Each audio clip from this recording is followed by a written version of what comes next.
One does not simply walk into Mordor. Its black gates are guarded by more than just orcs. There is evil there that does not sleep, and the great Eye is ever watchful.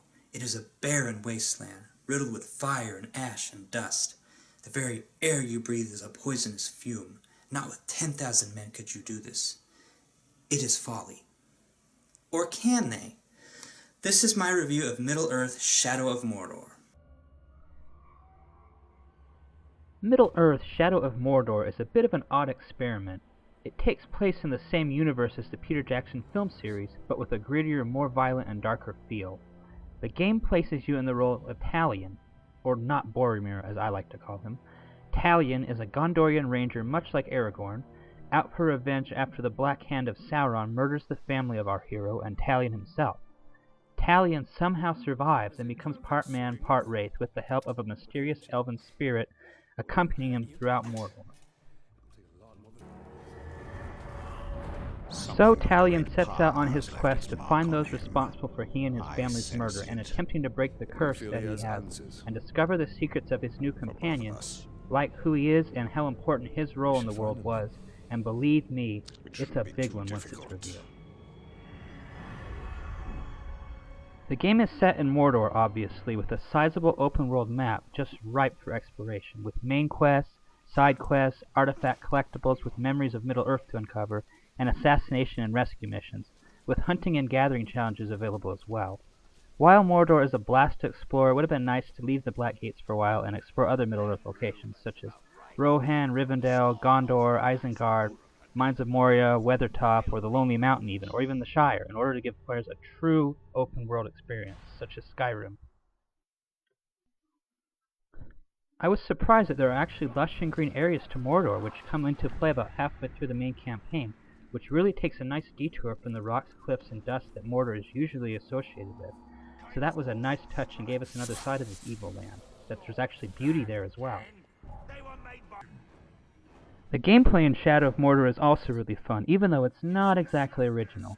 It definitely borrows from other franchises. Talion's movements and mobility is for sure taken from Assassin's Creed, with an emphasis on parkour and climbing up forge towers spread all over the map, similar to synchronizing viewpoints in Assassin's Creed.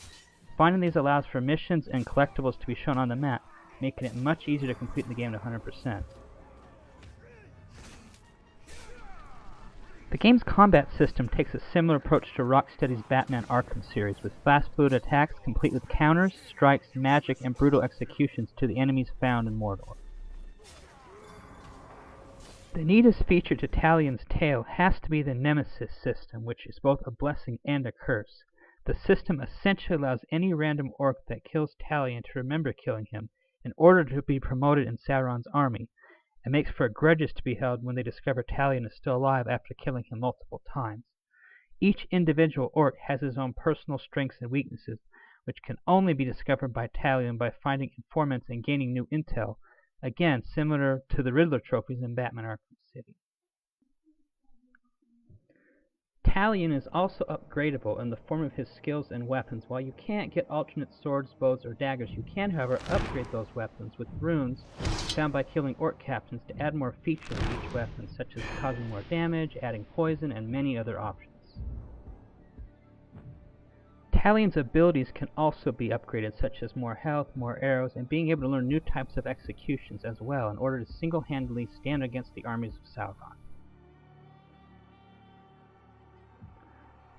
Though Shadow of Mordor tries to stand on its own and be its own game, it does make several references to other locations and characters in the universe, including Gondor and Mordor, and appearances from various characters in Middle-earth, including Saruman, Sauron, Lady Galadriel, and Gollum, who appears in a several mission arc, who sadly is not portrayed by Andy Serkis again, but the imitation actor does nail the voice for the most part. Think you could sneak up on me so easily, eh? What does he know of it? Bright Master. Yes, we knows. Bright Master came to us in our dreams. So, can one simply walk into Mordor? Well, that depends on what your tastes are, but I had an overall good experience with my time playing this game. And props to Monolith Studios for giving us a licensed game that actually was decent and worked, which that's pretty impossible to do, because most of the time, you know, licensed games like Aliens Colonial Marines, they just fall flat on their face. So props to them for giving us something good, but albeit short. This game wasn't long. It wasn't like, you know, Skyrim or the newest Dragon Age, where it's just like hours upon hundreds of hours. I mean, you'll finish it probably 20, 30 hours. I mean, it's good and decent, but it's not the longest game ever made. And we can only hope that maybe they'll give us some DLC, like I mentioned before, that where we'll be able to go to other locations like Isengard or Rivendell. I mean, or even a sequel. I would love to be able to expand upon this, not just Mordor, call something else, you know, Middle-earth something, whatever, and let us go to other places like the Shire and have an adventure there with Talion, rather than just focusing on Mordor, totally. And so for that, I give Middle-earth Shadow of Mordor an 8.5 out of 10, because it's good and it's decent, it's a lot of fun, but it's just shy of being something truly extraordinary because of the Nemesis System mostly. It was supposed to be the newest feature, greatest and greatest, but there were some things in there that didn't work as well as they should have. So remember, if you like my videos, to subscribe, like, and share.